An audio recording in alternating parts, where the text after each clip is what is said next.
नमस्कार. महा MTVमध्ये आपल्या सर्वांचं हार्दिक स्वागत आहे. मी चंद्रशेखर नेने, आंतरराष्ट्रीय घडामोडींचा अभ्यासक. माझ्याबरोबर साक्षात व्हिडिओग्राफर आहेत. पूर्वी आपण वाचलं असेल की मुस्लिमांच्या आगमनाच्या आधी भारतामध्ये जी युद्ध व्हायची ती दोन हिंदू राजांच्यामध्येच युद्ध व्हायची. सर्वात प्रसिद्ध युद्ध म्हणजे सम्राट अशोकाने शेजारच्या कलिंग देशावर स्वारी केली, म्हणजे बिहारने ओरिसावर स्वारी केल्यासारखं आहे, आणि कलिंगाला पराभूत केलं वगैरे वगैरे. तर ती युद्ध एकाच धर्माच्या अनुयायांची एक दुसऱ्यांमध्ये व्हायची. ती केवळ भूमी वाढवण्याकरता झालेली युद्ध होती. अशा प्रकारच्या एका युद्धाचा एक नमुना आपल्याला सध्या पाहायला मिळतो आहे. परवाच थायलंड किंवा ज्याला सयाम म्हणण्यात येतं त्या देशाची सीमा शेजारच्या पूर्वेकडच्या कंबोडिया या देशाशी लागलेली आहे. तिथे एक युद्ध सदृश परिस्थिती निर्माण झालेली आहे. आता इथे या दोन देशांबद्दल आधी तुम्हाला थोडंसं सांगायचं आहे. थायलंडचं खरं नाव, ओरिजिनल नाव आहे सयाम. आणि सयाम हे नाव जे आहे आपल्या इथनं तामिळ जे दर्यावर्ती होते, म्हणजे राजराजेंद्र चोळ म्हणून जो दक्षिणेला सम्राट होता, बृहदीश्वर मंदिर जिथे तंजावरला आहे तिथे त्याचं मुख्य ठाणं होतं. आणि ओरिसामध्ये सुद्धा कलिंग जे होते ते सगळे दर्यावर्ती लोक पूर्वेकडे जाऊन अधिकाधिक भूमी संपादन करत होते. एक प्रकारची सांस्कृतिक विजय पताका त्यांनी तिथे नेली होती. इंडोनेशिया जो मोठा देश आहे तिथे तर जे साम्राज्य होतं त्याचं नाव श्रीविजय साम्राज्यच होतं, म्हणजे अशी विजय पताका त्यांनी तिथे नेलेली होती. तसंच जेव्हा त्यांनी थायलंडच्या किनाऱ्यावरती जेव्हा ते पोचले तर त्या किनाऱ्याच्या मागे जी भूमी होती त्या भूमीवर संबंध काळ्या मान्सूनच्या ढगांनी गर्दी केली होती. त्यामुळे त्या दर्यावर्त्यांना असं वाटलं की हा श्याम रंगाचा किनारा आहे, आणि म्हणून त्यांनी त्या देशाचं नाव श्याम ठेवलं, ज्याचं इंग्रजीमध्ये सयाम झालं, SIAM सयाम. पुढे त्याचं नाव थायलंड झालं वगैरे. तसंच त्याच्याहून अनेक पुढे जेव्हा लोकं गेली तेव्हा तिथे कंबोडिया नावाचा एक देश त्यांना मिळाला, आणि त्या देशाचं नाव कंबोज असं होतं. दक्षिणेतलेच काही राजे तिथे गेले होते. त्या राजातला एक अत्यंत महत्त्वाचा राजा होता सूर्यवर्मन तिसरा. त्या सूर्यवर्मननी जे प्रचंड मोठं देऊळ तिथे बांधलं, ज्याला अंकोर वट असं म्हणतात. सयामी भाषा आणि कंबोडियन भाषेमध्ये वट या शब्दाचा अर्थ देऊळ असाच आहे. तर अंकोर वट म्हणजे अंकोर इथे असलेलं वट म्हणजे देऊळ, हे जगातलं सर्वात मोठं देऊळ समजलं जातं. सगळ्यात मोठं देवस्थान असं समजलं जातं ते कंबोडियामध्ये आहे. कंबोडियामध्ये मेकॉंग नदीपासून अगदी जवळ एक एक त्या देवळाचा मोठा कॉम्प्लेक्स आहे. युनेस्कोनी तो वर्ल्ड हेरिटेज साईट म्हणून सांगितलं आहे. सिएम रीप नावाचं तिथे एक विमानतळ आहे, त्याच्याजवळून ते देऊळ आहे. तर हे हा एक भाग झाला. पण अशी अनेक देवळं या दोन्ही देशांमध्ये होती. दोन्ही देशांमध्ये हिंदू संस्कृतीच नांदत होती. पुढे ती बुद्धिस्ट काही लोकांनी बुद्ध धर्म स्वीकारला. बौद्ध धर्म म्हणजे हा हिंदूंचाच एक पंथ आहे असं बरेच लोक मानतात. तर त्या बौद्ध धर्माच्या काही देवळांमध्ये त्यांनी हिंदू देवळातली मूर्ती काढून तिथे बुद्धाची मूर्ती प्रतिस्थापित केली. अशा बऱ्याच गोष्टी घडलेल्या आहेत. तर थायलंड आणि कंबोडिया यांच्या सीमारेषेवरती 508 किलोमीटरची ती सीमा आहे. आणि फ्रेंच लोकांनी जेव्हा थायलंड सोडलं, कंबोडिया सोडलं, कंबोडियावरती फ्रेंचांचं राज्य होतं, त्यांनी जेव्हा तो देश सोडला तर 1953 साली त्यांनी एक सीमा करार केला. या ब्रिटिश आणि फ्रेंच आणि डच या वसाहतवाद्यांनी आपल्या सगळ्या आशियाच्या भागात येऊन आपली राज्य स्थापली, वसाहती स्थापल्या, आणि जाताना सगळीकडे भांडणं लावून ते गेलेले आहेत. भारत पाकिस्तान भांडण तर प्रसिद्धच आहे. इंडोनेशियामध्ये सुद्धा पोर्तुगीज तिमोर आयलंड म्हणून आहे, त्यांचं आणि इंडोनेशिया मेन आहे, त्यांचं भांडण आहे. जातील तिथे भांडणं लावायची हीच या गोऱ्यांची प्रवृत्ती होती. या गोऱ्यांचे पांढरे पाय जेव्हा या भूमीला लागले तेव्हा आपल्या भूमीचं दैन्य सुरू झालं होतं असं म्हणायला काही हरकत नाही. तर या 508 किलोमीटर बॉर्डरमध्ये एक जागा होती, तिथे प्री विहार नावाचं एक साधारण 1700 फुटावरती डोंगर आहे. डांगरेक नावाचं, त्याचं नावसुद्धा डोंगरेक आहे. डोंगरेक नावाचं जे डोंगर आहे तिथे हे देऊळ होतं, शिवाचं मंदिर आहे. तर हे शिवाचं मंदिर जिथे थायलंडमधली लोकंसुद्धा जाऊन प्रार्थना करायची, कंबोडियातली लोकंही जाऊन प्रार्थना करायची. काही फारशी भांडणं नव्हती. पण या गोऱ्यांनी तिथे सांगितलं की हे शिवाचं मंदिर जो डोंगर आहे तो कंबोडियामध्ये आहे, आणि त्यांनी सीमारेषा तशी आखली. तो कंबोडियात गेला. तेव्हापासून थायलंडचं कंबोडियाशी या विषयावरती भांडण आहे. ते म्हणतात हे आमच्या बाजूला आहे. त्याच्यासारखी आणखीन काही मंदिरं तीसुद्धा आहेत, थायलंडमध्ये आहेत. त्याच्यापासून 100 किलोमीटर पूर्वेकडे जी मंदिरं आहेत, पश्चिमेकडे जी मंदिरं आहेत ती थायलंडमध्ये आहेत. आणि त्या सगळ्या मंदिरांच्या यात्रा केल्या जातात. अंकोर वट एवढी जरी ती प्रसिद्ध नसली तरी अतिशय उत्कृष्ट आणि मोठी बांधलेली ती मंदिरं आहेत. आता इथे मंदिरांबद्दल थोडंसं सांगायचं आहे. यांच्यात थाय आणि कंबोडिया यांच्या भाषा बऱ्यापैकी सिमिलर आहेत.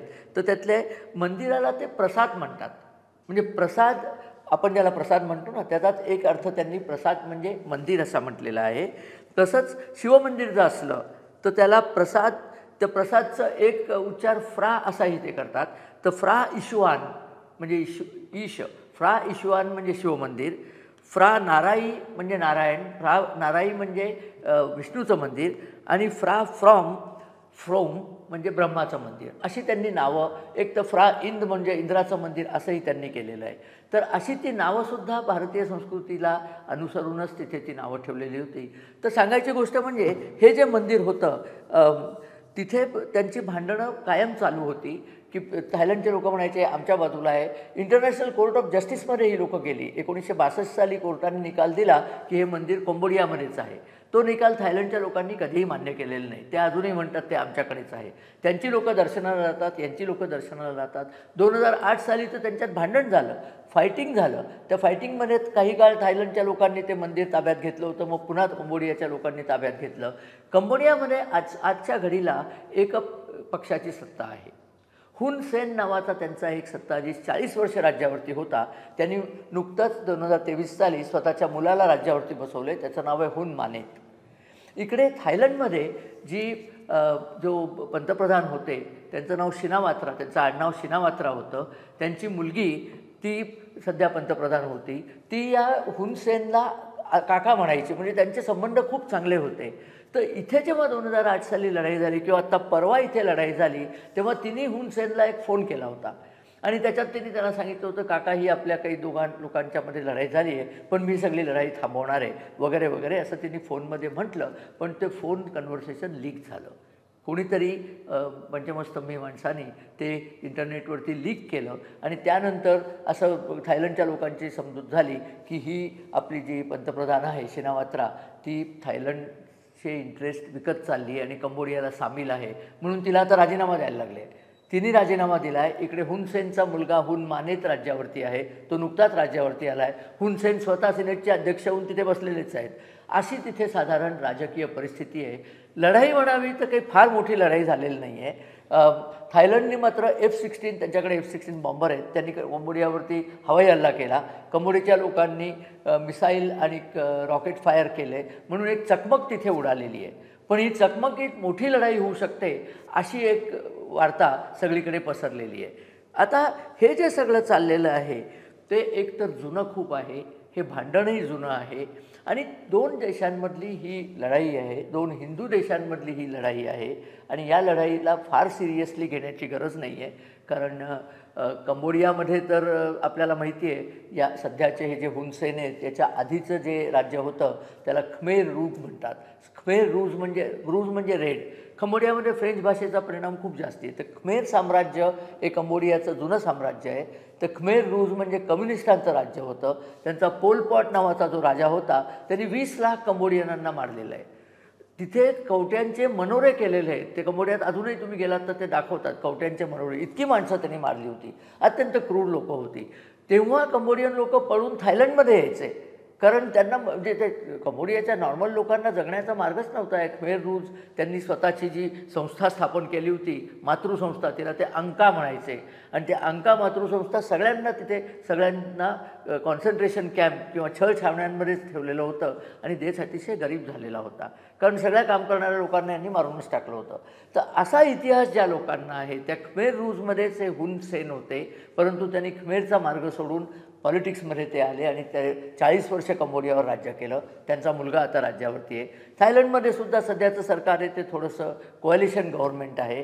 त्यांच्या इकडे सरकार थोडंसं प्रॉब्लेममध्ये आहे आणि मुख्य म्हणजे ट्रम्पने जी 36% ड्युटी लावली आहे त्या ड्युटीने या दोन्ही देशांना आर्थिक संकटाने ग्रासलं आहे. आर्थिक संकटाने ग्रासलेले देश नेहमीच काहीतरी बाहेरच्या देशांनी हल्ला केला असं करून आपलं सरकार वाचवण्याचा प्रयत्न करतात. तसं हे काहीतरी झालं असावं अशी एक शंका घ्यायला जागा आहे. परंतु असं जरी असलं तरी हे भांडण घरातलं भांडण आहे, एका धर्माच्या लोकांमधलं भांडण आहे आणि दोन्ही धर्म त्या अर्थाने धर्म म्हणून तसे क्रूर नाही आहेत. पोलपॉट या माणसाला धर्मच नव्हता, तो कम्युनिस्ट होता, लाल लाल कम्युनिस्ट होता आणि आजसुद्धा हुन सेन यांचे मित्र म्हणजे शी जिनपिंगच आहेत. थायलंडमध्ये शी जिनपिंग यांची मैत्री जरा कमी आहे, त्यामुळे चीन याच्यामध्ये जर काही जजमेंट करायला आला तर थायलंडला ते नको आहे, कारण चीन हे हुन सेनच्या बाजूने आपलं मत टाकतील असं दिसतं आहे. आणि थायलंड हा अमेरिकेचा मित्र देश आहे, म्हणूनच F-16 त्यांना दिलेली आहेत. माझ्या अंदाजाने ही लढाई येत्या आठवड्याभरामध्ये शमेल आणि काहीतरी शांततापूर्ण मार्ग निघेल, की मंदिरात यायचं तर दोघांनी जावं मंदिरात भांडू नये वगैरे अशा टाईपची काहीतरी घटना होईल. महागाईचा त्रास होतोय म्हणून खरं ही लढाई सुरू झालेली आहे. अमेरिका कितीतरी वेगळ्या तऱ्हेने इतर देशांना त्रास देते, त्याचा हा एक नमुना म्हणायला हरकत नाही. नाहीतर थायलंडचे लोक तर शांतताप्रियच आहेत. कंबोडियाचं सुद्धा आत्ताचं सरकार काही लढाईखोर सरकार नाही आहे.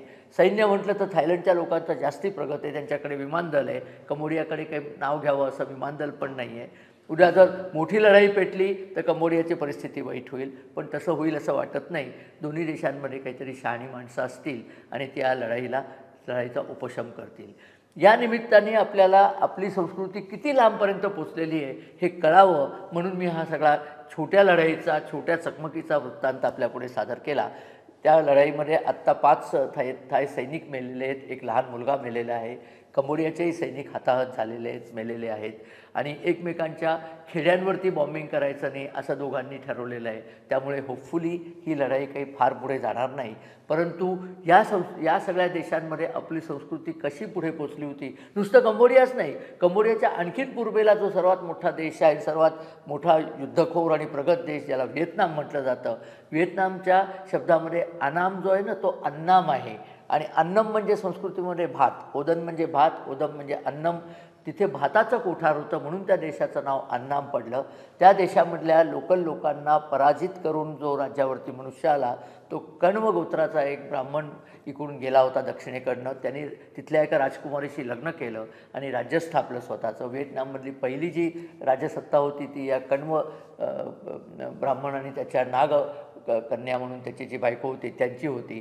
आणि त्यांच्या राजधानीचं नाव होतं पांडुरंग. आजसुद्धा ती राजधानी व्हिएतनाममध्ये अस्तित्वात आहे.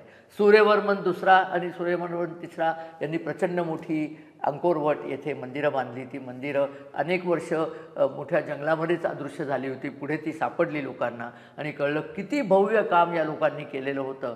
म्हणजे पिरामिड वगैरे आपण नेहमी म्हणतो त्याच्या कितीतरी पट मोठी ही मंदिरं आहेत. आणि मंदिरात मूर्ती आहेत, मंदिरात सगळी आपली नावं आहेत, आपल्या देवतांची पूजा त्या मंदिरात होते. अशी ती मंदिरं आहेत. भारतीय संस्कृतीचा पगडा त्या काळी किती लांबपर्यंत पोचला होता हे कळण्यासारखी ती उत्तम अंकोर वटची मंदिरं आहेत. आणि हे दुसरं जे प्रीविहार मंदिर सांगितलं किंवा टा थोम नावाचं जे मंदिर आहे, ती 2 मंदिरं आहेत, त्यांची नावं थोडीशी वेगळी आहेत. आणि त्या दोन्ही मंदिरांमध्ये भारतीयांचीच पूजा होते. ता मोहेन मंदिर ते जे आहे तिथेसुद्धा लढाई, ता मोहेन थोम या नावाचं जे मंदिर आहे तिथेसुद्धा लढाई होण्याची शक्यता होती. परंतु आता हळूहळू या गोष्टींचा उपशम होईल असं वाटतं. भारतीय संस्कृतीचा विदाऊट सैन्य पाठवून जो पगडा बसलेला होता आणि संपूर्ण आग्नेय आशियामध्ये भारतीय संस्कृती पसरलेली होती त्याचं एक दिग्दर्शनही मला या व्हिडिओत करायचं होतं, म्हणून मी एवढ्या सगळ्या डिटेलमध्ये हे सगळं सांगितलं. आपल्याला हे जर सांगितलेलं आवडलं असलं तर आपण आमच्या चॅनलला सबस्क्राईब करा. आपले लाईक्स आणि आपले कमेंट्स आमच्याकडे येऊ देत. आणि हा व्हिडिओ बघितल्याबद्दल नमस्कार आणि धन्यवाद.